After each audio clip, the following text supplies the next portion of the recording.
கிறிஸ்துவுக்குள் அன்பானவர்களே, இந்த நாளிலே உங்கள் யாவரையும் வாழ்த்துகிறேன். தொலை தூரத்திலிருந்து ஆன்லைன் வழியாக இணைந்திருக்கிற உங்களையும் வாழ்த்துகிறேன். நாம் தொடர்ந்து நம்முடைய ஆவிக்குரிய வார்த்தைகளை அல்லது நம்முடைய ஆத்துமாவுக்கு பிரயோஜனமான வார்த்தைகளை கேட்டுக்கொண்டிருக்கிறோம். இன்றைக்கும் அதனுடைய தொடர்ச்சியாக today we are going to meditate upon the basics of the discipleship. சீடத்துவத்தினுடைய அடிப்படை என்ன? சீடத்துவத்தின் சாராம்சத்தை சபை முழுமையாய் உள்வாங்கி விட்டதா? இதன் அடிப்படையிலே நாம் ஆழ்ந்து தியானிக்க போகிறோம். முதலாவதாக நான் ஒரு கேள்வி உங்கள் மத்தியிலே தொடுக்கிறேன். அது என்னவென்று சொன்னால், சபை மக்கள் சபைக்காக கட்டப்பட்டு வருகிறார்களா, தேவனுடைய ராஜ்யத்துக்காக கட்டப்பட்டு வருகிறார்களா? ஒரு முக்கியமான கேள்வி, யாரும் கேட்கப்படாத கேள்வி. ஏனென்றால் நான் ஏன் அப்படி ஆணைத்தரமாக சொல்கிறேன் என்றால், நேற்று இதே கேள்வியை நான் கூகுள்ல போய் அங்கே தேடி பார்த்தபோது இந்த கேள்வி இல்லவே இல்லை. ஜனங்கள் சபை கட்டமைப்புக்காக உருவாக்கப்பட்டிருக்கிறார்களா, தேவனுடைய ராஜ்யத்துக்காக உருவாக்கப்பட்டிருக்கிறார்கள்? சிலர் சொல்லுவார்கள், இரண்டுமே ஒண்ணுதானையா அப்படின்வாங்க. கிடையாது, இரண்டுமே ஒன்றாகாது. இரண்டும் ஒன்றாக. ஜனங்கள் சபைக்காகவே கட்டமைக்கப்பட்டிருக்கிறார்கள். அவர்கள் எடுத்துக்கொள்கிற இந்த பக்தி விருத்தியின் அடைதல் அல்லது பக்தி விருத்தியின் அடையாளம் என்பது எது என்று நினைக்கிறார்களா? சபைக்கு வருவதும், நேரத்தோடு வருவதும், சபையிலே பங்கெடுத்துக் கொள்வதும், சபைக்கு தசமபாகம் கொடுப்பதும். சபை எந்த அளவுக்கு கட்டப்படுகிறது, பெரிய அளவிலே சபை கட்டப்படுகிறதா? இன்னும் நம்முடைய சபைக்கு நிறைய ஆத்துமாக்கள் வரமாட்டார்களா? 75,000 பேர் 80,000 பேர் ஒரே சபையிலே கூட மாட்டார்களா? இப்படியெல்லாம் மக்களை சபைக்காக உருவாக்கி வைத்திருக்கிறார்கள். இன்றைய தலைவர்கள் சபைக்காகவே மக்களை உருவாக்கி வைத்திருக்கிறார்கள். நல்லா யோசித்து பாருங்க.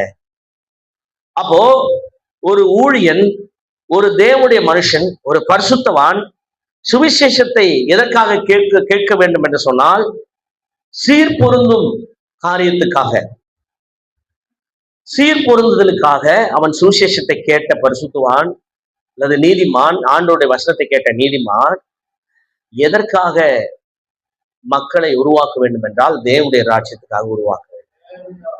எத்தனை பேருக்கு இந்த கேள்வி புரியுது? அதாவது இன்னைக்கு இருக்கிற சபை மக்களை தன்னுடைய கட்டிடத்துக்காக உருவாக்கி வைத்திருக்கிறதா, அல்லது கிங்டம் ஆஃப் காட், இறை அரசு, தேவனுடைய ராஜ்யத்துக்காக உருவாக்கி வைத்திருக்கிறதா என்ற கேள்வி உங்களிடத்துல விட்டு விடுகிறேன். அல்லது இதை கேட்கிற தூரத்துல இருந்து கேட்கிற பிள்ளைகளிடத்துல, இனிமேல் கேட்க போறவர்களிடத்துல இந்த கேள்வி விட்டு விடுகிறேன். ஏனென்று சொன்னால், நாம் தெளிவாக பட்டவர்த்தனமாக தெரிகிறது, மக்கள் எல்லாரும் சபையினுடைய பொறுப்புகளுக்காகவும், சபை கட்டப்படுவதற்காகவும், சபையிலே ஒரு குடும்பம், போதகர் என்கிற ஒரு குடும்பம் வாழ்வதற்காகவும், இன்னும் பச்சையாக சொல்ல போனால் அவர்களுடைய போதகருடைய நலன்களுக்காகவும் மக்களை மேனுஃபேக்சர் பண்ணுகிறார்கள். அப்படிதான் அந்த வார்த்தை தான் சொல்லணும். மேனுஃபேக்சர் என்று சொன்னால் உருவாக்கப்படுகிறார்கள். மேனுஃபேக்சர் என்பது மனிதனாலே அது மதிப்பிடப்பட்டு, மனிதனாலே ஆலோசனைகள் பெறப்பட்டு ஒரு கட்டிடம் கட்டுவது போல ஸ்ட்ராட்டஜி, ஆவியானுடைய நடத்துது இல்லாமல் எப்படி சபைக்குள்ளே மக்களை சேர்க்கலாம், எப்படியெல்லாம் சேர்க்கிறார்கள்? பாரம்பரியத்தில் இருக்கிற சபையில் இருக்கிற மக்களை உடைத்து தன் சபையிலே சேர்த்துக் கொள்கிறார்கள். கத்தோலிக்க சபையில் இருக்கிறவர்களை உடைத்து தன் சபையிலே சேர்த்துக் கொள்கிறார்கள். இது உண்மையான கட்டமைப்பு என்று சொன்னால், இது சபைக்கும் ஒரு மனுஷனுக்குமான அது ஆதாயமே தவிர அது தேவனுடைய ராஜ்யத்துக்கு எந்த விதத்திலும் ஆதாயம் அல்ல. சபை கட்டமைப்பு, சபையிலே மக்களை கட்டமைத்து அதனுடைய கடைசியிலே சொல்லுகிற வார்த்தை என்று சொன்னால் சபை உறுப்பினர் அல்லது சபை விசுவாசி என்று சொல்கிறார்கள். அப்படி சொல்வதனாலே அது தேவனுடைய ராஜ்யம் ஆகிவிடுமா?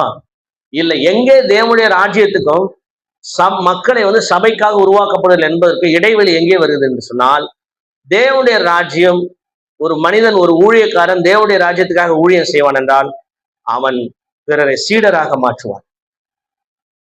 ஒரு சபை போதிக்கப்படும், மக்கள் சபைக்காக போதிக்கப்படுவார்கள் என்றால் அவள் விசுவாசிகளா இருப்பார். ரெண்டுத்துக்கு வித்தியாசம் இருக்கு, நல்லா கவனிச்சுக்கணும். நீங்க பக்தியின் அடையாளம் என்ன, சீர்பொருந்தின் அடையாளம் என்ன? நீங்கள் சுவிசேஷம் கேட்ட நாள் முதற்கொண்டு தேவ ராஜ்யத்துக்காக உருவாக்கப்பட வேண்டும். எத்தனை பேர் ஆமென் என்று சொல்லுகிறீர்கள்? அல்லேலூயா, அல்லேலூயா. இந்த வசனத்தை நன்றாக நீங்கள் புரிந்து கொள்ள வேண்டும். இந்த வார்த்தை, இந்த கேள்வியை நன்றாக புரிந்து கொள்ள வேண்டும். கேளுங்கள் பார்க்கலாம் அந்த கேள்வியை. மக்கள் இன்றைக்கு சபைக்காக உருவாக்கப்பட்டிருக்கிறார்களா, தேவராஜ்யத்துக்காக உருவாக்கப்பட்டிருக்கார்களா? உங்களுடைய பதில் என்ன? மக்கள் இன்றைக்கு சபைக்காக தான் உருவாக்கப்பட்டிருக்கிறார்கள். பெரிய சபை, பெரிய கட்டிடம், இதற்காக அவர்கள் எத்தனை ஆண்டு உழைக்கிறார்கள். ஆனால் வசனம் சொல்லுகிறது, வாசியுங்கள், வசனம் சொல்லுகிறது, எபேசியர் 2:21 வசனம் வாசிங்க. எபேசியர் 2:21 வசனம். அவர் மேல் மாளிகை முழுவதும் இசைவாய் இணைக்கப்பட்டு கர்த்தருக்குள் பரிசுத்த ஆலயமாக அவர் foundation should be on God. கர்த்தரே, அவர் மேலே நாம் மாளிகையாக கட்டப்பட்டிருக்கிறோம். That's the kingdom of God. அதுதான் தேவனுடைய ராஜ்யம். அவர் மேலே கட்டப்படுதல், அவர் மேலே கட்டப்படுதல் என்று சொன்னால் அவன் சீடனாக மாறுதல். ஒரு சபைக்காக, சபைக்குள்ளிருந்து அவன் விசுவாசியாக இருந்தால் அவன் தேவ ராஜ்யத்துக்கு போவேன் என்று சொல்லிக் கொண்டிருப்பானே தவிர அவன் சீடனாக மாற மாட்டான். தேவராஜ்யத்துக்கு நான் போவேன்யா, எதுக்கு சபைக்கு வர? மரித்தால் கர்த்தரோடு கூட போனோம். இப்படிதானே நம்ம உருவாக்கி வச்சிருக்காங்க, இப்படிதானே போதிச்சு வச்சிருக்கிறாங்க. அது அல்ல, அப்படி உருவாக்க கூடாது. எப்படி உருவாக்க வேண்டும்? ஒரு மனிதனை, நான் கர்த்தருக்குள் இசைவாய் கட்டப்பட்டிருக்கிறேன். எல்லாரும் சொல்லுங்க, நான் கர்த்தர் மேல இசைவாய் மாளிகையாய் கட்டப்பட்டிருக்கிறேன். My foundation is the Lord. சொல்லுங்க, my foundation is the Lord. ஆண்டவர் தான் என்னுடைய அடித்தளம். அப்ப நான் அவர் மேல வளரணும், நான் சீடனை தான் வளரணும், விசுவாசியா வளரக்கூடாது. எத்தனை பேருக்கு புரியுது? சொல்லுங்க, எப்படி வளரணும்? அவர் மேல கட்டப்பட்டிருக்கேன்னா சீடனா தான் வளரணுமே தவிர நான் விசுவாசி. நான் ஒரு காலம் உங்களை யாரையுமே, நம்ம கிரைஸ்ட் காஸ்பிள்ல வரவங்களை நான் விசுவாசியா நினைச்சதே கிடையாது. You are all disciple, you are all leaders. நாம் தலைவர்களாக, சீடர்களாக நாம் இருக்கிறோம். அல்லேலூயா, சீடர்களாக இருக்கிறோம். we have the power. எல்லாருக்கும் இங்க பிசாசு ஓட்ட தெரியும், எல்லாருக்கும் இங்க சுவிசேஷம் சொல்ல தெரியும், எல்லாரும் தேவனுடைய ராஜ்யத்தை குறித்து போதிக்க தெரியும். நம்ம யாருமே நம்மை விசுவாசிகளாக நினைத்துக் கொள்ளுகிறது இல்லை. ஏன் என்று சொன்னால் இந்த செயல்பாடுகள் இந்த இடத்துல எதுவுமே இல்லை. மற்ற சபையிலே போதகர்கள் ஆடுகளை திருடக்கூடாது என்று கண்ணும் கருத்துமாக வீட்டுக்குட்ட வைப்பார்கள், உபவாச கூட்ட வைப்பார்கள். அது எதற்காக அவர்களுக்குமே தெரியாது. எதுக்காக இதெல்லாம் வைக்கிறாங்கன்னு அவங்களுக்கே தெரியாது. கரெக்டா? அவங்களுக்கே தெரியாது. வெள்ளிக்கிழமை ஃபாஸ்டிங் ப்ரேயரு, அப்புறம் வேற எதுக்கு? Bible study. அந்த பைபிள் ஸ்டடியில பாத்தீங்கன்னா பைபிள்ல இருக்க ஆய்வுகளை செய்ய மாட்டாங்க, ஏதோ ஒரு வசனத்தை சொல்லிக்கிட்டே இருப்பாங்க. இதெல்லாம் எதுக்காகனா மக்களை தக்க வச்சுக்கிறதுக்காக. சபை மக்களை தக்க வைக்க வேண்டாம், தேவனுடைய ராஜ்யம் மக்களை தக்க வைத்துக் கொள்ளும். அல்லேலூயா சொல்லுங்களேன்.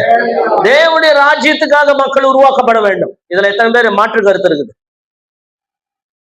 மாற்று கருத்து இல்லைன்றவங்க கை உயர்த்தி ஆமைன்னு சொல்லுங்க.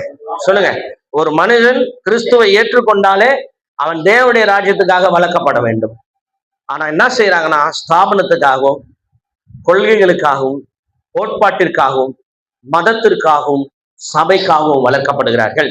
அதனால்தான் இன்றைக்கு மறுரூபம் இல்லாத கிறிஸ்துவர்களை நாம் பார்க்க முடிகிறது. மறுரூபம் இல்லாத கிறிஸ்துவர்களை நாம் பார்க்க முடிகிறது. உங்கள் எதிரே 2 பழங்களை வைக்கிறார்கள். ஒன்று பெரிய பழம், தூய்மையா இருக்கிறது, கழுவப்பட்டிருக்கிறது, சுத்தமா இருப்பது பார்ப்பதற்கு, அது ஏதேனின் பழம் போல இருக்குது. இன்னொரு பழம் கொஞ்சம் வதங்கி புள்ளி புள்ளியா இருக்கிறது. அப்ப முதல் பழத்தை அறுக்கும் போது சிகப்பாக ரத்த கலர்ல இருக்குது, இன்னொரு பழம் வெள்ளையா இருக்குது, கொஞ்சம் சோப்பா இருக்குது. எதை நீங்கள் உண்பீர்கள்? எதை உண்பீர்கள்? சுத்தமா இருக்கிறது உண்பீர்களா, இல்ல கொஞ்சம் வதங்கி போனதை உண்பீர்களா? உங்க சாய்ஸ் எதுவா இருக்கும்? முதல்ல சொல்லுங்க எல்லாரும், உங்க சாய்ஸ் எதுவா இருக்கும்? சுத்தமா. ஆனால் அந்த சுத்தமான பழம் மனிதனாலே ஃபேப்ரிகேட்டட் பண்ணப்பட்டு, மனிதனாலே ஹைபிரிட் பண்ணப்பட்ட பழம். ஒரு கொய்யா பழமே எடுத்துங்க, ஹைபிரிட் கொய்யாக்கா எப்படி இருக்கும்? நல்லா பார்க்கறதுக்கே சிகப்பா நல்லா இருக்கும். அதனால இன்னைக்கு எல்லாருமே ஹைபிரிட் கிறிஸ்டியன்ஸ். இயற்கையான கிறிஸ்தவர்கள் தேவனுடைய ராஜ்யத்துக்காக வளர்க்கப்பட்டிருப்பார். ஹைபிரிட் கிறிஸ்டியன்ஸ், ஹைபிரிட் ஃபார்மேஷன் எப்படி? ஒரு இயேசுவை ஏற்றுக்கொண்டவனே அவன் சபைக்கு வர வேண்டும். சபைக்கு வந்து சபை என்ன சட்டத்திட்டங்கள் போடுகிறோ அதுக்கு அடங்கி இருக்க வேண்டும். அவன் 10 வருஷமானாலும் விசுவாசியா தான் இருக்க வேண்டும். அதுக்கு அடுத்த ப்ரொமோஷன் என்னன்னா மூப்பரா இருக்க வேண்டும். அதுக்கு அடுத்த ப்ரொமோஷன் அது மூப்பரா இருக்க வேண்டும். அதுக்கு அடுத்த ப்ரொமோஷன் என்னன்னா அவன் அடுத்தது அவன் செக்ரட்டரி ஆக வேண்டும். அடுத்த ப்ரொமோஷன் என்னன்னா இன்னும் கொஞ்சம் மேல போயிட்டு அவன் என்ன செய்யணும்? அவன் கடைசி வரலாம் உடன் ஊழியரா இருக்கலாம். அவ்வளவுதான். இதுதான் ஹைபிரிட். நீங்க பாருங்க, நீங்க மக்கள் தேவனுடைய ராஜ்யத்துக்காக சண்டை போடுறாங்களோ இல்லையோ, சபைக்காக சண்டை போடுவாங்க. எங்க சபையா நீங்க குறை சொல்றீங்க, எங்க சபையா நீங்க வந்து பேசுறீங்க, என்ன இவர் எப்ப பார்த்தாலும் சபையை குறை சொல்றாருன்னு பேசுவாங்க. இது சபைக்காக சண்டைக்காரங்களா? சபைக்காக இன்னைக்கு வக்காலத்து வாங்குற மக்கள் இருக்கிறார்கள். தேவனுடைய ராஜ்யத்துக்காக ஊழியம் செய்யவில்லை. இதுக்கு காரணம் என்ன? இந்த காரணங்களா தான் இன்றைக்கு நாம் தேட போகிறோம். முதலில் நான் கிறிஸ்துவுக்குள் கட்டப்படுகிறேன் என்ற எண்ணம் அவர்களுக்கு இல்லை. கிறிஸ்துவுக்குள் கட்டப்படுகிறேன் என்ற எண்ணம் இல்லை. நீங்களாம் யார் மேல கட்டப்பட்டிருக்கீங்க? கிறிஸ்துவின் சத்தியத்தின் மேலே கட்டப்படுகிறோம். சொல்லுங்க எல்லாரும், கிறிஸ்துவின் சத்தியத்தின் மேலே கட்டப்படுகிறோம். நாம் சத்தியம் என்பது எது என்றால், சுய ஆதாயம் இல்லாமல் பேசப்படுவது சத்தியம். சத்தியத்துக்கான டெபினேஷன் என்ன? சுய ஆதாயம் இல்லாமல், சுய விருப்பம் இல்லாமல், சுயநலம் இல்லாமல், சமரசம் பண்ணாமல் பேசப்படுவதுதான் சத்தியம். What is truth? There is no compromise and there is no selfishness and there is no curiosity, toxic curiosity. It's called to be a what? Truth. சத்தியம் என்பது அதுதான். சத்தியம் என்பது சாதாரணமானதல்ல, சுயநலம் இல்லாது, அதுல எந்த சுய விருப்பம் இருக்காது. அடுத்தது எந்த விதமான சுய கிரியைகளும் அதுல இருக்காது. தேவனுடைய ராஜ்யத்தின் விருப்பமான வார்த்தைகளை பேசப்படுவதுதான் சத்தியம். அதுதான் இங்க எபேசியர் 2:22 நம்ம வாசித்தோம். அவர் மேல் மாளிகையாய் முழுவதும் இசைவா இணைக்கப்பட்டு. அப்படின்னா சபை அப்படின்னா பெரிய சபையா? இன்னைக்கு கோல் எப்படி செட் பண்றாங்க? மக்களை கோல் எதுக்கு? நம்ம சபையில 5000 பேர் வரணும்னு மக்களுடைய மனதுல புகுத்துறாங்க. எதுக்கு 5000 பேர்? இப்படி நம்ம ஒரு கேள்வி கேட்டோம்னா என்ன சொல்லுவாங்கன்னா, இவர் சரியான போதகரே, ஒரு அழைப்பு என்ன பண்ணோம், திருப்பி பார்க்கணும்னு சொல்லுவாங்க. எதுக்கு 5000 பேர்? நீங்களே கேளுங்க, எதுக்கு 5000 பேர்? எதுக்கு ஒரு சபையில 1,00,000 பேர்?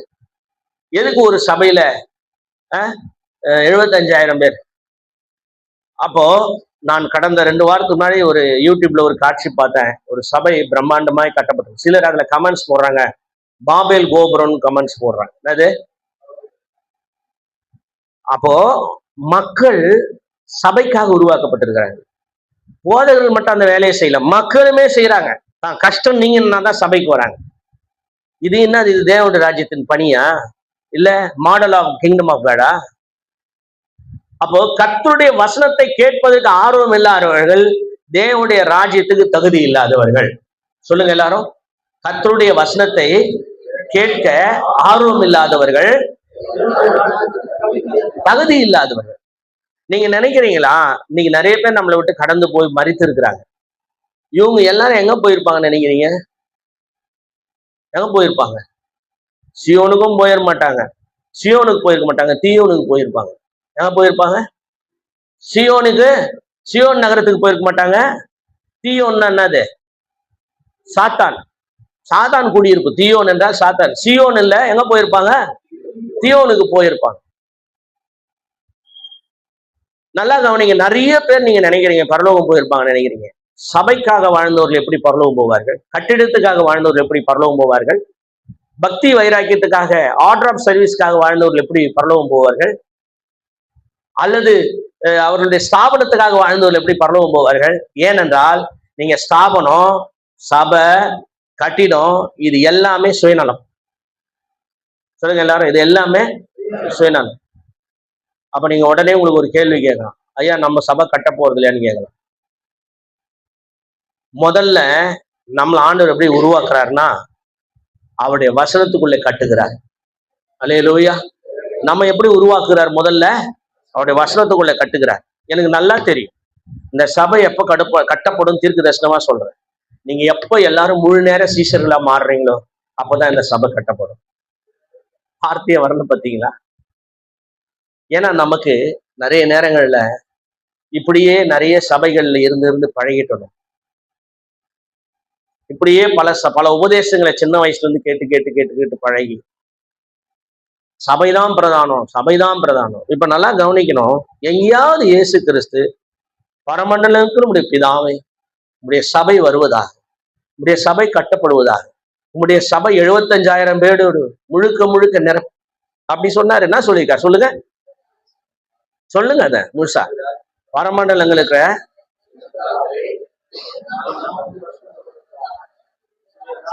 எது வருவதாக? இன்னைக்கு ஏன் வந்த ராஜ்யத்தை தடுக்கப்பட்டிருக்குன்னா, வந்த ராஜ்யம் தடுக்கப்பட்டிருக்கு யாராலனா? சபையினா.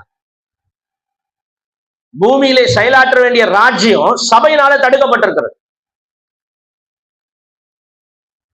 பாருங்க, பெரிய கோபுரம், பெரிய கட்டிடம், ஸ்டேடியம் மாதிரி ஒரு சபை, இதெல்லாம் கேட்கறதுக்கு நல்லா இருக்கும், பார்வைக்கு இன்பமா இருக்கும், இவைகளெல்லாம் நல்லா இருக்கும். ஆனா அது உள்ள பாத்தீங்கன்னா ஒருத்தருக்குள்ளேயுமே சத்திய வசனங்கள் இருக்காது.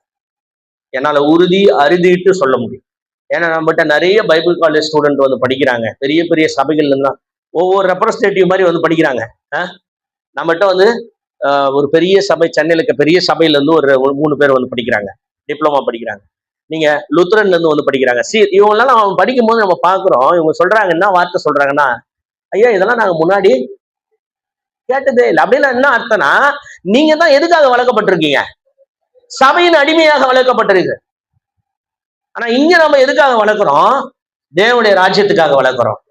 அல்லேலூயா, அல்லேலூயா. சொல்லுங்க, சபைக்காக வளர்க்கப்பட்ட விசுவாசியா இருப்பான், தேவனுடைய ராஜ்யத்துக்கு வளர்க்கப்படுகிறவன் சீஷனா இருப்பான். அல்லேலூயா.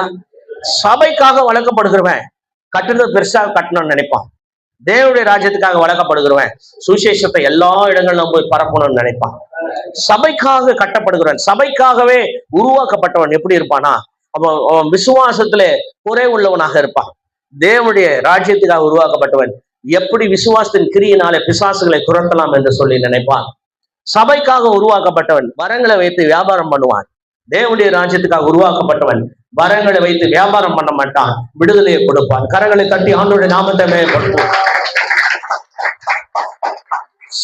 சபையில உருவாக்கப்பட்ட விசுவாசி எப்படி இருப்பாங்கன்னா, சுவிசேஷ ஊழியத்தை போய் மாசத்துக்கு ஒரு முறை கிராம ஊழியம் சென்று வருவாங்க. என்னது, மாசத்துக்கு ஒரு முறை போய் கிராம ஊழியம் சென்று வந்து என்ன பண்ணுவாங்க?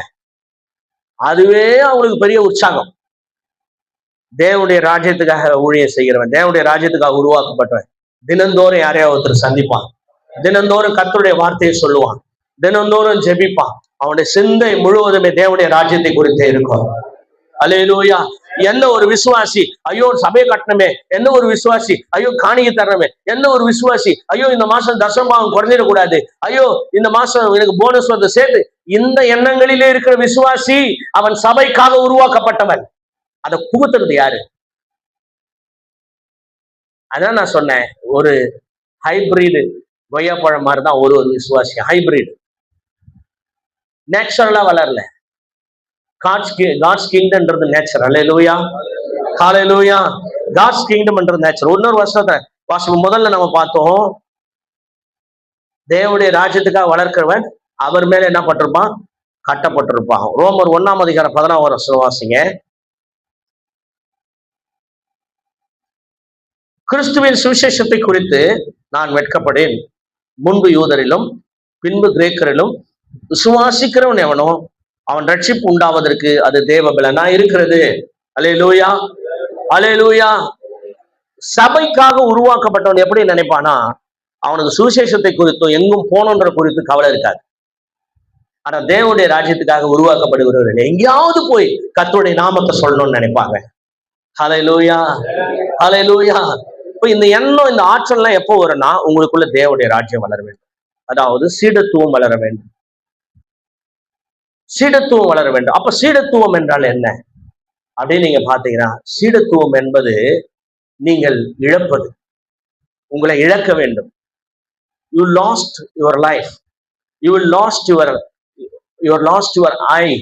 நீங்கள் நான் என்பதை இழக்க வேண்டும். சீடத்துவம் என்பது இழத்தல். எல்லாரும் சொல்லுங்க, இழந்து போகுதல். சொல்லுங்க, சீடத்துவம் என்பது இழந்து போகுதல், இழந்து போகுதல்.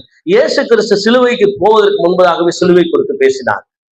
சிலுவைக்கு போய் தான் சிலுவை பற்றி பேசல, சிலுவைக்கு போவதற்கு முன்பாகவே சிலுவை குறித்து பேசினார். அல்லேலூயா, அல்லேலூயா. சில பேர் இந்த வசனத்தை எடுத்துப்பாங்க. 1 கொரிந்தியர் 3:17, ஒருவன் தேவனுடைய ஆலயத்தை கெடுத்தால் அவனை தேவன் எடுப்பார். தேவனுடைய ஆலயம் பரிசுத்தமா இருக்கிறது, இதை விட்டுருவாங்க. ஒருவன் தேவனுடைய ஆலயத்தை கெடுத்தால் அது மட்டும் தான் அவங்களுக்கு தெரியும். பின்னாடி பார்த்து என்ன சொல்லுது? தேவனுடைய ஆலயம் நீங்களே, அது சொல்ல மாட்டாங்க யாரும். ஆலயம் அப்படின்னா எல்லாருக்கும் என்ன தோணும்? ஆலயம் என்ன? பரிசுத்தமா? ஆலயம் அப்படின்னா கண்ணை முன்னா உங்களுக்கு என்ன தோணுது? சர்ச்னா என்ன தோணுது? கட்டிடம், 4 பில்லர் இருக்கும், 5 பில்லர் இருக்கும், பாஸ்ட் ஒயிட் அண்ட் ஒயிட் போடி தான் தோணுது. ஆனா நம்ம அந்த ஆலயம் தோணுதா? எடுத்தோடனே தோணுதா நமக்கு? இப்ப நான் ஆலயம் சொல்றேன், சர்ச்ன்றேன், உங்களுக்கு எல்லாம் என்ன தோணும்? என்ன தோணும் உங்களுக்குலாம்? உங்களை தோணுமா இல்ல கட்டிடத்தை தோணுமா? கட்டிடத்தை தான் தோணும். அப்படி தோன்றது அப்படின்னா நீங்கள் எல்லாம் எதுக்கு உருவாக்கப்பட்டிருக்கிறீர்கள்? கட்டிடத்துக்காக உருவாக்கப்பட்டிருக்கிறீர்கள். உங்களை நினைச்சீங்கன்னா, நான் தான் தேவனுடைய ஆலயம் நினைச்சீங்கன்னா, நீங்கள் தேவனுடைய ராஜ்யத்துக்காக உருவாக்கப்பட்டிருக்கிறீர்கள். அப்ப நீங்க எதுக்கு பரிசுத்தமா இருக்கிறீங்கன்னா, சபைக்கு வருவதற்காக பரிசுத்தம் அல்ல, தேவனுடைய ராஜ்யத்துக்காக பரிசுத்தமா இருக்கிறீர்கள். எதுக்காக சுவிசேஷனா? விசுவாசியாய் மாறுவதற்கு அல்ல, சீடனாய் மாறுவதற்காக. எதுக்கு உங்களுக்கு சுவிசேஷம் கொடுக்கப்பட்டிருக்கு? எல்லாருக்கும் சொல்லுங்க, சொல்லுங்க, எல்லாம் சத்தமா சொல்லுங்க. எதுக்காக? எனக்கு இயேசு சொந்தமாக்கப்பட்டிருக்கிறார். எதுக்காக? சீஷனாய் வாழ்வதற்காக, சீஷனாய் வாழ்வதற்காக. ஆனா சீஷனாய் வாழ்வது மிகவும் கடினம்.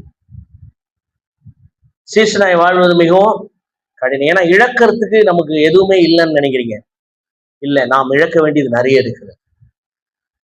நாம் இழக்க வேண்டியது நிறைய இருக்கிறது. எதையா நான் இழக்கணும்? நான் சொல்றேன், உங்க அந்தஸ்தை நீங்கள் இழக்க வேண்டும். உங்கள் அந்தஸ்தை இழக்க வேண்டும். லூக்கா 5ஆம் அதிகாரம் 1ஆம் வசனத்தை வாசிங்கள்.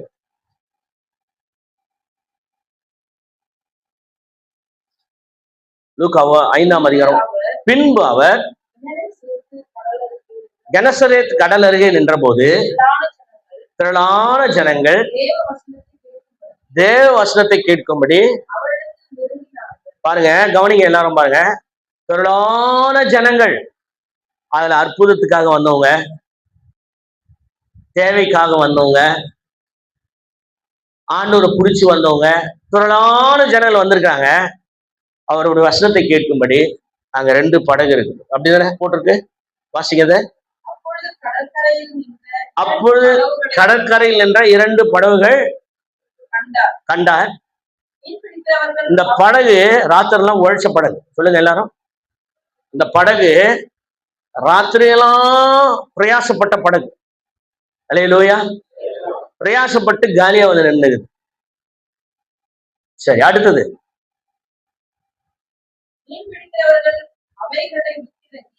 மீன்பிடி வைக்கிறவர்கள் அவைகளை விட்டு இறங்கி வலைகளை அலசி கொண்டு. இதுவும் காலி வலை.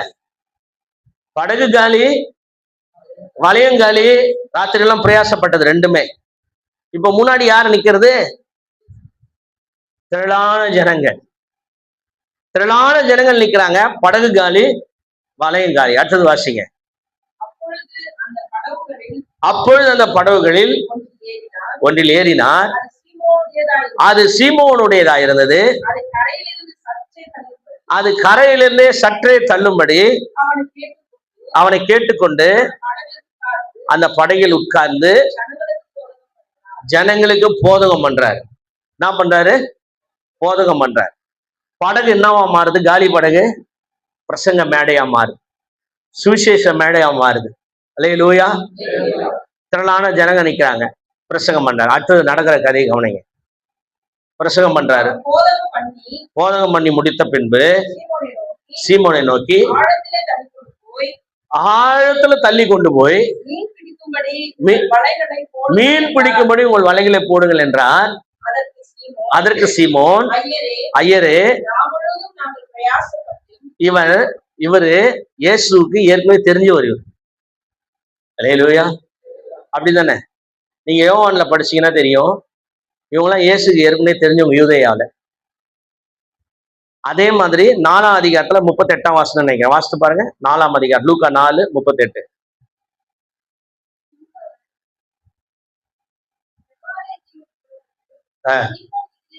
சீமோன் வீட்டிலே பிரவேசித்து, சீமோனுடைய மாமி கடும் ஜுரமா இருந்தார்கள். இப்ப பாருங்க, சீமோன் பேதுருடைய மாமி ஃபீவரா இருக்கிறாங்க, அங்க ஏற்கனவே போயிட்டு வந்தாரு. அப்போ கவனிங்க, யோவான் சுவிசேஷம் 1ஆம் அதிகாரத்துல இவங்க இயேசுவை தெரிஞ்சுக்கிட்டாங்க. இயேசு பின்னாடி போய் காணா ஒரு கல்யாணத்துல நல்லா சோறு தின்னுட்டு நல்ல திராட்சை ரசம் வயிறு முட்டை குடிச்சிட்டு எங்க போயிட்டாங்க? திரும்ப அவங்க வேலையை பார்க்கறதுக்கு போயிட்டாங்க. அப்பப்போ இயேசு அவங்க மீட் பண்ணுவாரு, பேசுவார், தேவனுடைய ராஜ்யத்தை குறித்து பேசுவார். நீங்க இப்படிலாம் இருக்கக்கூடாது, ஊழியம் செய்யணும், வந்துருங்கன்னு. இல்ல ஆண்டவரே, கொஞ்சம் வேலை இருக்குது, வலை ஒரு 4 வலை எல்லாரும் ரேட்டு பேசிட்டுக்கிறேன், 4 வலை கொஞ்சம் கிழிஞ்சிட்டு அதெல்லாம் தைச்சிட்டு வரேன். இல்ல உடனே வலையை விட்டு வந்துடலாம். அவங்க யோவான் யூதேயாவில் ஞானஸ்தானம் இருக்கும் போது பார்த்தாங்க, எல்லாரும் காணா ஒரு கல்யாணத்துக்கு கூட போனாங்க இல்லையா? போய் நல்ல திராட்சை ரசம்லாம் குடிச்சிட்டு வந்து திரும்ப அவங்க வேலையை பார்க்கறதுக்கு போறாங்க. இப்போ 4ஆம் அதிகாரத்துல அவங்க வீட்டு வரலும் ஃப்ரெண்ட் ஆயிட்டாரு. எஸ், வீட்டு வரலும் போயிட்டாரு, அவங்க மாமியை சுகப்படுத்துறாரு, திரும்ப வந்து உபதேசம் பண்றாரு. அப்போ இயேசுவை முன்னாடியே உங்களுக்கு தெரிஞ்சிருக்குது. இப்ப பாருங்க, நாம் முழுதும் பிரயாசப்பட்டோம், ஒன்றும் அகப்படவில்லை, ஆகிலும் என்ன வார்த்தையின்படி? இந்த வார்த்தை எங்கன்னு கண்டுபிடிச்சார் இவரு? கவனிங்க, இந்த வார்த்தை எங்க கண்டுபிடிச்சார்? உம்முடைய வார்த்தையின்படியே அப்படின்னு இந்த பவரையும் அவர் சொன்னா நடக்கின்றது எங்க கண்டுபிடிச்சாரு? இந்த வார்த்தையை யார் யூஸ் பண்ணிக்கிறாங்க இதுக்கு முன்னாடி? அதுக்குதான் நான் கோர்வையா ஸ்டோரி சொல்லும் போது நீங்க கவனிக்கணும். ஐயா சொல்லுங்க, உம்முடைய வார்த்தையின்படியே அந்த வார்த்தை யார் சொல்லி, இதுக்கு முன்னாடி யார் சொல்லி பேதுரு கேட்டிருப்பாரு? யார் சொந்த? காணா ஒரு கல்யாணத்துல மரியாளு என்ன சொல்றாங்க? ஆமீனா. என்னது ஆமீனா? அவர் சொல்லுகிறபடியே. அப்ப அந்த வார்த்தை அங்க கேட்டிருப்பாரு, அங்க போயிருக்காரு, கூட போயிட்டு வீட்டுக்கு போயிட்டாரு. இயேசு பின்னாடி போயிட்டு எங்க போயிட்டாரு? வீட்டுக்கு போயிட்டாரு. இப்ப இந்த வார்த்தைய இவர் அங்கேயே நம்பியிருக்கோ, இவர் சொன்னா எல்லாமே நடக்கும். அப்ப இந்த வார்த்தையை ஏற்கனவே கேட்டவரு, ஆனா இன்னும் சீஷர் ஆகல. அவங்க மாமிக்கு சுகமா இருந்து இன்னும் சீஷர் ஆகல. தண்ணி திராட்சை ரசமா மாறிடுச்சு, ஆனா இன்னும் சீஷர் ஆகல. சொல்லுங்க, தண்ணி திராட்சை ரசமா மாறிடுச்சு, இன்னும் சீஷர் ஆகல. காரணம் என்னன்னா, யூத மதம் சீஷத்துவத்தை சொல்லி தரல. யூத மதம் எதை சொல்லி தரலன்னா, மீனவர்கள் யாரும் சீஷர் ஆக முடியாதுன்னு தான் சொல்லிச்சு. யூத மதம் என்ன சொல்லிச்சுன்னா, செம்படவர்கள் மீன் பிடிக்கிறவங்க யாரும் சீஷர் ஆக. இதேதான் இன்னைக்கு சபை சொல்லிக்கின்னு இருக்கு. நீ விசுவாசியா அது போதும், முதல்ல விசுவாசி சபைக்கு வா, ரெகுலரா வா, அப்புறம் ஊழியம் செய்யலாம் சொல்றாங்களா இல்லையா? உங்களுக்கு தான் என் மெசேஜ் இதெல்லாம், உங்களுக்குலாம் தான் மெசேஜ் இது எல்லாருக்கும். இவ்வளவு நாள் நம்ம போய் எங்கேயோ உட்காந்து இருந்தோமே, அங்க என்ன சொல்லி கொடுத்தாங்க? என்ன ஸ்டீபன் சொல்லி கொடுத்தாங்க? சபைக்கு வா முதல்ல, அப்புறம் பைபிள் காலேஜ் போய் படி. சபைக்கு வா முதல்ல, அப்புறம் என்ன பண்ண, அப்புறம் போய் ஊழியம் செய்ய. முதல்ல சபைக்கு வா. எந்த ஒருவர் மொத்த இயேசுக்குள்ள நடத்தி உடனே ஊழியத்துக்கு சீஷராக போய், அதுதான் உண்மையான ஊழியக்காரர்கள். ஆமைன்னு சொல்லுங்களேன் சத்தமா. அல்லேலூயா. இந்த மாடல் யாருக்கும் நம்ம பண்றது பிடிக்க மாட்டேங்குது, தெரியுமா உங்களுக்கு? இந்த மாடல், நம்ம பண்ற மாடல் யாருக்கும் பிடிக்க மாட்டேங்குது. என்னங்க உங்க சர்ச்சில் எல்லாருமே பாஸ்டர்ன்றீங்க, எல்லாருமே சீஷர்ன்றீங்க? ஆமாங்க, அதாங்க தேவனுடைய ராஜ்யம் சொல்லி கொடுக்குது. அல்லேலூயா. இப்ப கவனிங்க, காணா ஒரு கல்யாணத்தை பாக்குறாரு, அந்த அம்மா பேசுறதையும் கவனிக்கிறாரு, ஆனா சீசன் ஆகல. வலைய போடுறாரு, ஜாலி வலைய அலாசிட்டு, ஆனால் சீசர் ஆகல. மீனை பிடிக்கிறாரு. சரி, அடுத்தது வாசிங்க. பாருங்க, காணா ஒரு கல்யாணம், உங்க மாமிக்கு சுகமாச்சு, உங்களுடைய வார்த்தையின்படி என்ன பண்றேன்? வலைய போடுகிறேன். அந்தபடி அவர்கள் செய்து கிழிந்து போகத்தக்கதாக மீதியான மீன்களை பிடித்தார்கள். வந்து உதவி சைகை காட்டினார்கள். அவர்கள் வந்து நிரப்பினார்கள். சீமோன் பேதுரு அதை கண்டு இயேசுவின் பாதத்தில் விழுந்து, ஆண்டவரே, நான் பாவியான மனுஷன், நீர் என்னை விட்டு போக வேண்டும் என்றான். அப்பதான் ஆண்டவர் அடுத்தது என்ன சொல்றாரு?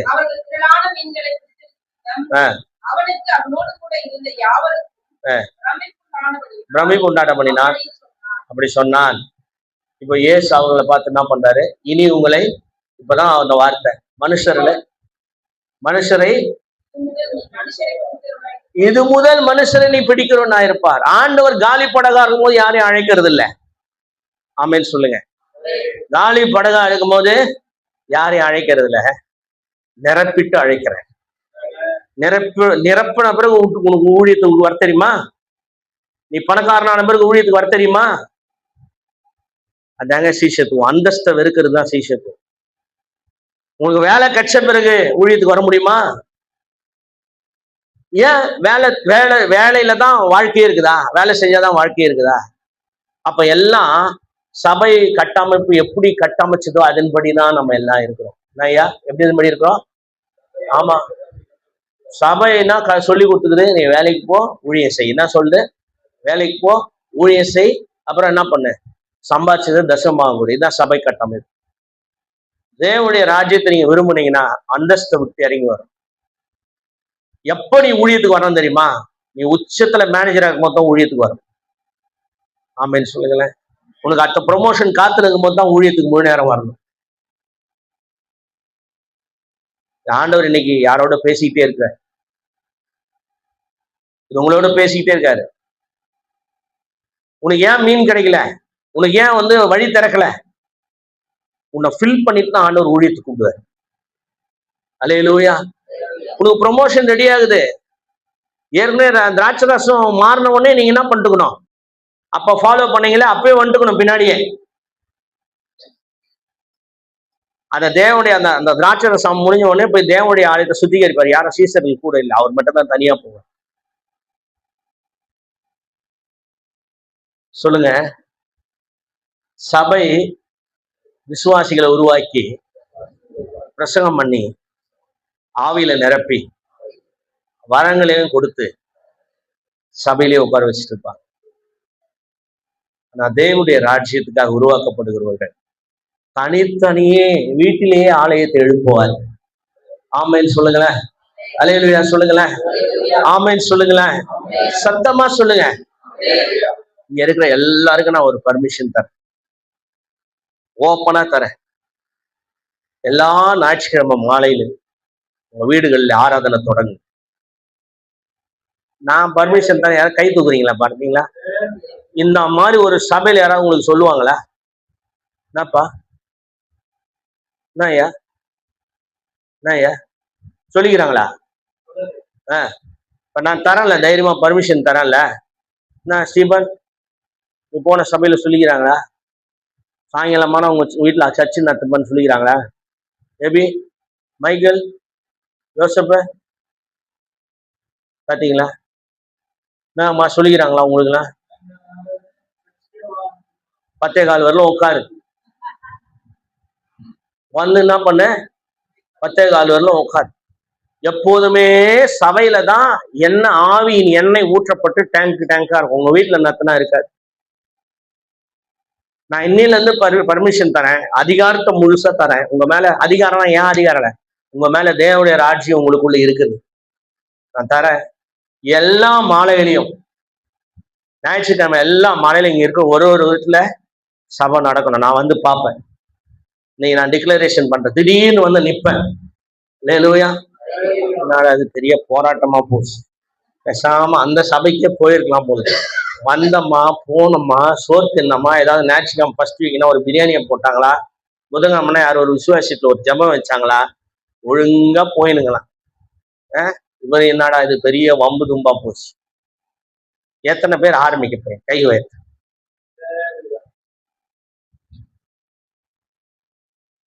கை நல்லா உயர்த்துங்க. ஏற்கனவே ஆரம்பிச்சவங்க கூட உயர்த்துங்க. யாராவது கை நல்லா உயர்த்துங்க. சரி, இப்ப என்னன்னா எங்க வீட்டுல ஐயா ஆரம்பிச்சாரு. ஐயா இருக்கிறாரு, ஐயா நடத்துவாரு. நான் வெறும் சமைக்கிற வேலையே கிடையாது. நீங்க தான் பாஸ்டர் அம்மா. இல்லையா? இது நம்ம புதுசா உருவாக்கி காட்டுவோமே. எதுக்கு 75,000 பேர் நமக்கு ஆத்துமா? ஐயா எழுதுருங்க, நீங்க தான் எழுதுருங்க. பைபிள் வச்சுட்டு பைபிள் வைங்க, கீழே வைங்க. நில்லுங்க. எப்ப ஸ்டார்ட் பண்ண போறீங்க? கதைக்கு வாங்க. இன்னைக்கு ஈவினிங்க கைகளை தட்டுங்க. அம்மா ஏந்துங்க, ஏந்துங்க. என்னைக்கு ஸ்டார்ட் பண்ண போறீங்க? குடும்பமா ஒப்புதல் கொடுக்குறீங்களா? கை உயர்த்தி சொல்லுங்க. வானத்தையும் பூமியும் உண்டாக்கின, கை உயர்த்துங்க. கர்த்தருடைய நாமத்தினால சொல்றேன், இன்று மாலை முதல் வீட்டிலே ஆராதனை தொடங்கப்படும். கை தட்டுங்க அவங்களுக்கு. தேங்க்யூ. உட்காருங்க. அப்போ தேவனுடைய ராஜ்யத்தின் விசுவாசி என்பவன் சீடனாக மாற வேண்டும். கமலையா ஏந்துங்க, பைபிள் வைங்க. சிஸ்டர் ஏந்துங்க. ஐயோவா நான் ஏந்துரு. வயலின் எதுக்கு கத்துக்கிற? வயலின் நீ வாசிக்கிறதுக்கா? என்னைக்கு ஆரம்பிக்க போறீங்க? சொல்லுங்க, என்னைக்கு ஆரம்பிக்க போறீங்க? நவம்பர் மாசம் ஆரம்பிச்சிடணும். புரியுதுங்களா? 10 பேர் வராங்களோ 5 பேர் வராங்களோ நவம்பர் மாசம் ஈவினிங் சர்வீஸ் ஆரம்பிச்சு உட்காரு. நம்ம நீங்க காணிக்கை எடுக்கிறதுனா எடுத்துங்க, என்ன வேணா பண்ணுங்க. ஆனா உங்களிடத்துல வருவர்களை சீஷர்களாக மாற்று. கைகளை தட்டி ஆண்டோட நாமத்தை பயன்படுத்து. எழுந்துரு ராஜா.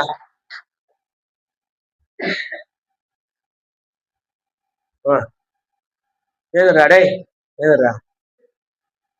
எப்போ புது வீடு கட்ச பிறகா?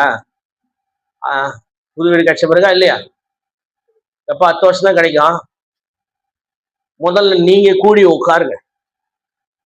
இல்ல ஞாயிற்றுக்கிழமை என்ன பண்ணோம்? முதல்ல நம்ம உட்காரணும். ஃபர்ஸ்ட் சர்ச் நம்ம தான். பிலோமன் வீட்டில் எத்தனை பேர் இருந்தாங்க? பிலோமனு, அவங்க ஒய்ஃபு, உங்க பையன், வேலைக்காரன். அதில் இப்போ உங்க வீட்டில் எத்தனை பேர் இருக்கிறீங்க? யார் யாரு? நானு, நீ,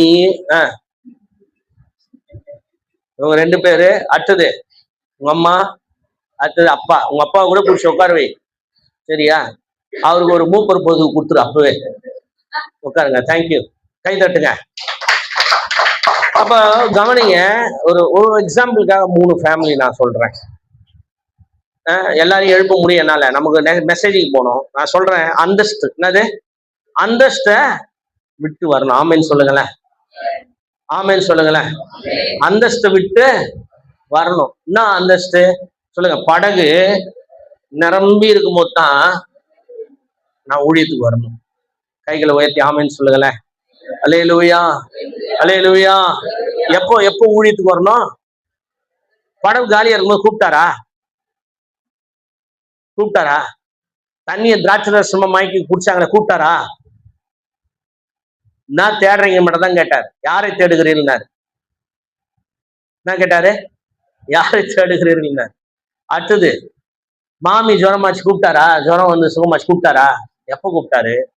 படகு ஃபுல்லா சொல்லுங்க, இழுக்க முடியாத அளவுக்கு செல்வம் நிறைந்திருக்கும் போது, வாராஜா, வாக்கண்ணு, வா சவரம், இதெல்லாம் விட்டுரு. எதை? வரையெல்லாம் விட்டு என் பின்னாடி வா. ஆமேன்னு சொல்லுங்களேன். அல்லேலூயா. அப்போ இயேசு வந்த ஒரு மனுஷன் விசுவாசி அல்ல, சீடனாக மாற்றப்படவும். அப்ப சீடன் என்பவன் அந்தஸ்தை இழக்கிறவனா இருக்க வேண்டும். எல்லாரும் கரங்களை உயர்த்தி ஆமேன்னு சொல்லுங்களேன். சீடனா இருக்கிற எதை இழக்கணும்? அந்தஸ்தை இழக்கிறவனா இருக்கணும். மோசே எப்ப கூப்பிட்டாருன்னா, நிறைய ஆடுகளை வச்சுட்டு இருக்கும் போது, மாமனார் வீட்டுல கம்ஃபர்ட்டா இருக்கும் போது தான் கூப்பிட்டாரு. நான் சொல்றேன், இந்த ஈவினிங் சர்வீஸ் ஒவ்வொரு வீட்டுல நீங்க ஆரம்பிங்க. கர்த்தர் உங்கள் வீடை மகிமையான ராஜ்யமாய் மாற்றுவார். அல்லேலூயா.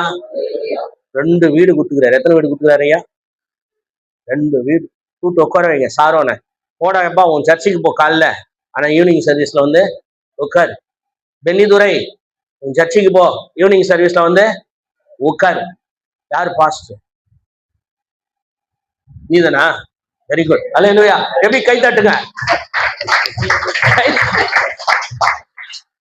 திருவிருந்து கொடுக்கணும். வாரம் வாரம் என்ன பண்ணணும்? நம்ம எப்படி நடத்துறோம் அதே மாதிரி கொடுக்கணும். அல்லேலூயா. அல்லேலூயா. அப்ப நல்லா கவனிங்க. நம்ம காலையில ஐக்கியத்துக்கு வரோம். அதை விட முக்கியம் நம்ம வீட்டிலேயே ஒரு ஐக்கியம் நடக்க வேண்டும், ஆராதனை நடக்க வேண்டும். ஆமென் சொல்லுங்களேன். அல்லேலூயா. அப்போ ஒரு ஒரு சபை மக்களை அந்த சபையினுடைய சுயநலத்துக்காக வளர்க்க கூடாது, தேவ ராஜ்யத்துக்காக வளர்க்க வேண்டும். அல்லேலூயா. அல்லேலூயா. இப்ப சொல்லுங்க, எது சரியானது? சபை மக்கள் சபைக்காக கட்டமைப்பது சரியானதா, தேவராஜ்யத்துக்கு கட்டமைப்பது சரியானதா? தேவராஜ்யத்துக்கு. நம்ம ஹைபிரிடா இருக்கக்கூடாது. என்ன இருக்கக்கூடாது? ஒரே ஒரு வசனத்தை வாசித்து நம்ம முடிக்க போறோம். ரோமர் 1:16 வாசித்துருங்களேன் திரும்ப.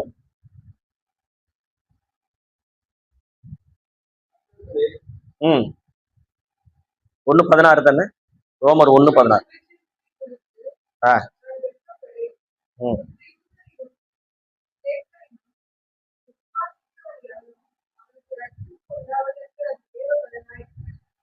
சபை உருவாக்கப்படுவதற்கு அல்ல, ரட்சிப்பு உண்டாவதற்காக. அல்லேலூயா. எது உண்டாவதற்காக? ரட்சிப்பு உண்டாவதற்காக. இப்போ நம்ம இடத்துல தேவனுடைய ராஜ்யத்தினுடைய ஆராதனை நடக்குது அப்படின்னா அது தேவனுடைய ராஜ்யம் அங்க வாசம் பண்ணுறது என்ன நம்ம வீட்டுல எல்லாருக்கும் வந்துடும். ஆமென் சொல்லுங்களேன். அல்லேலூயா. அல்லேலூயா. சரி, நம்ம நம்ம ஆராதனை எப்படி நடக்கணும்? மாலையில நடக்கிற ஆராதனை பாட்டே பாடி தள்ளக்கூடாது. எப்படி என்ன தள்ளக்கூடாது? பாட்டே பாடி தள்ளக்கூடாது. வரவங்க சோர்ந்துருவாங்க. 2 பாட்டு பாடினோமா அதோட என்ன பண்ணும்? பிரசங்கம் பண்ண ஆரம்பிச்சு ஆராதனை நடத்தி பிரசங்கம் பண்ணிட்டு திருவிருந்து கொடுத்துட்டு அவ்வளவுதான். ஒரு 1.5 மணி நேரத்துல எல்லாம் முடிச்சிடணும். என்னய்யா? ஆமென். அல்லேலூயா. அல்லேலூயா. அப்ப நீங்க இல்லைன்னா யார் நட்டுவாங்க? அதுக்கும் ரெடி பண்ணும். அம்மாவை ரெடி பண்ணி வைக்கும். ஆமென். அல்லேலூயா. நாம எல்லாம் ஒண்ணு யோசிங்க. சொல்லுங்க, நான் தேவனுடைய ராஜ்யத்துக்காக அழைக்கப்பட்டவன். சொல்லுங்க, நான் தேவனுடைய ராஜ்யத்துக்காக அழைக்கப்பட்டவன். நான் சீஷனாக இருக்க வேண்டும். அல்லேலூயா. சொல்லுங்க, எத்தனை பேர் உங்களை அந்தஸ்தை விட்டுட்டு வர போறீங்க? படகு என்னது? படகு விட்டுட்டு வா. அதுதாங்க உங்க ரிசோர்ஸ். எலிசா எல்லாத்தையும் விட்டுட்டு வந்தார். எலிசா என்ன பண்ணாரு? எல்லாத்தையும் விட்டுட்டு வந்தார். ஏற்கலப்பை, மாடுகள் எல்லாத்தையும் விட்டுட்டு வந்தார். அப்போ அந்தஸ்தை விட்டுட்டு வர்றதுதான் சீஷத்துவம். அது விலை மதிக்க முடியாத ஒரு கிருபை. விலை மதிக்க முடியாத கிருபை. இந்த கிருபை எத்தனை பேருக்கு வேணும்? நீங்க இந்த சந்தோஷமான வேலையை செஞ்சு பாருங்க. உங்களை கடவுள் பிரம்மாண்டமாக அற்புதமாக வழிநடத்துவதை நீங்க பார்ப்பீங்க. அல்லேலூயா. அல்லேலூயா. அல்லேலூயா. இன்னைக்கு சொல்லுங்க, நான் சீஷனாக மாற விரும்புகிறேன். நான் சீஷனாக மாற விரும்புகிறேன். சொல்லுங்க, நான் சீஷனாக மாற விரும்புகிறேன். படகு காலியா இருக்கும் போது வர்றது பிரச்சனை இல்லை. படகு நிறைஞ்ச பிறகு வர்றதுதான் பெரிய காரியம். அல்லேலூயா. வேலை போன பிறகு வேலை எல்லாம் கிடைக்கலன்றப்போ ஊழியத்துக்கு வர்றது இல்லை. வேலை இருக்கும் போதே ஊழியத்துக்கு வர்றது. ஏன் உங்களை எனக்கு சுய ஆதாயத்துக்கு உங்களை பயன்படுத்த தெரியாதா? வேலையை விட்டுருங்கன்னு சொல்றேன். எனக்கு மனசாட்சி இல்லையா? சுய ஆதாயத்துக்காக நேற்று கிளாஸ்ல கூட சொன்னாங்க, சொல்லும் போது சொன்னாங்க, ஐயா சாப்பாடு சாப்பிடணுமா ஐயா? நாங்க என்ன சொன்னாங்க? சாப்பிடணுமே, எல்லாம் பண்ணமே. ஒரு அஜய் தான் கேட்டான், எங்க வீட்டுல சாப்பாடு இல்லாம போயிடும். நான் சொன்னேன், தம்பி 12 மாசம் சம்பாதிக்கிறேன், உங்க அம்மா கிட்ட சொல்லிடு, அம்மா நவம்பர் மாசம் வரப்போற எவ்வளவு உனக்கு சம்பளம்? 20,000மா? 18,000. நான் என்ன பண்ண போறேன்? ஒரு ஊழியத்துக்கு குத்துற போறேன். நவம்பர் மாசம் எப்படி சாப்பிடுவீங்களோ தெரியாது. ஒருவேளை உபவாசம் இருக்கலாம், அட்ஜஸ்ட் பண்ணி கஞ்சி குடிச்சிக்கலாம். நவம்பர் மாசம் சம்பளம் ஃபுல்லா ஊழியத்துக்கு. அல்லேலூயா. இந்த மாதிரிலாம் ஒரு தீர்மானம் எடுங்க. இந்த மாதிரிலாம் ஒரு தீர்மானம் எடுங்க. ஆமீன் சொல்லுங்களேன். எப்படி எடுக்கணும் தீர்மானம்? இந்த மாதிரிலாம் தீர்மானம் எடுக்கணும். சம்பளம் பென்ஷன்னு 12 மாசங்குது. ஏதாவது ஒரு மாசம் என்ன பண்ணிடணும் ஆண்டவருக்காக. நான் இங்கதான் கொடுக்கணும்னு நான் சொல்லல. உங்களுக்கு எங்க மனசு தோணுதோ, அல்லேலூயா சொல்லுங்க, எங்க மனசு தோணுதோ. ஏன் வட இந்தியாவில நமக்கு மாசம் மாசம் நைட் ப்ரேயர் வந்து நடத்துறாங்க எஃப்எம்டி. அந்த நைட் ப்ரேயர்ல கொண்டு வந்து உங்க முழு சம்பளத்தையும் எடுக்க அவங்களுடைய கவர்ல கொடுத்துருங்க. அல்லேலூயா. 12 மாசத்துல ஒரு மாசம் நீங்க செய்யக்கூடாதா? இழக்கணும், அந்தஸ்தை இழக்கணும், எல்லாத்தையும் நம்ம இழக்கணும். அதான் சீஷத்துவம். இதை நீங்க செய்தீங்கன்னா மேன்மையானவர்கள். அல்லேலூயா. சிலுவையை சுமக்கிறவர்கள். இதுதாங்க சிலுவை. அந்தஸ்தை நம்ம விடுறதுதான் சிலுவை. ரொம்ப சிம்பிளா சொல்லி கொடுத்துட்டேன். கண்களை மூடி ஜெபம் பண்ணுவோம். ஆண்டவரை நோக்கி நாம் பார்ப்போம். ஆண்டவரே, எதுக்காக என்ன உருவாக்குனீங்க? எதுக்காக என்ன அழைச்சிங்க ஆண்டவரே? எனக்கு பயமா இருக்கு ஆண்டவரே. ஏதாவது விடணும்னாலே பயமா இருக்கு, ஏதாவது விட்டுணும்னாலே பயமா இருக்கு. பயப்படாதீங்க, கர்த்தர் உங்களோடு இருக்கிறார். வேலை உங்களோடு இல்லை, யாருங்கிறது? சம்பளம் உங்களோடு இருக்குது, பணம் உங்களோடு இருக்குன்னு நான் சொல்ல மாட்டேன். யார் உங்களோடு இருக்கிறார்? கர்த்தர் உங்களோடு இருக்கிறார். எல்லாம் ஒரு நிமிஷம் கணக்கு திறந்து பாருங்களேன். கடந்த வாரம் நடந்த ஒரு சம்பவத்தை நான் சொல்றேன். அப்படியே யோசிச்சுட்டே உட்கார்ந்துருந்தேன். இந்த வீடு, இந்த ஆலயம், இதெல்லாம் நம்ம எப்ப கட்ட போறோம் அப்படின்னு சொல்லி யோசிச்சுட்டு உட்கார்ந்து ஆண்டவர் ஒண்ணு ஞாபகப்படுத்தினாரு. பூமியும் அது நிறைவும் கர்த்தருடைய. நீங்க வாங்குற பென்ஷனு, சம்பளம் எல்லாமே யாருடையது? இந்த உலகத்துல இருக்கிற ரிசர்வ் பேங்க்ல இருக்க பணம் யாருடையது? அம்பானியினுடைய பணம் யாருடையது?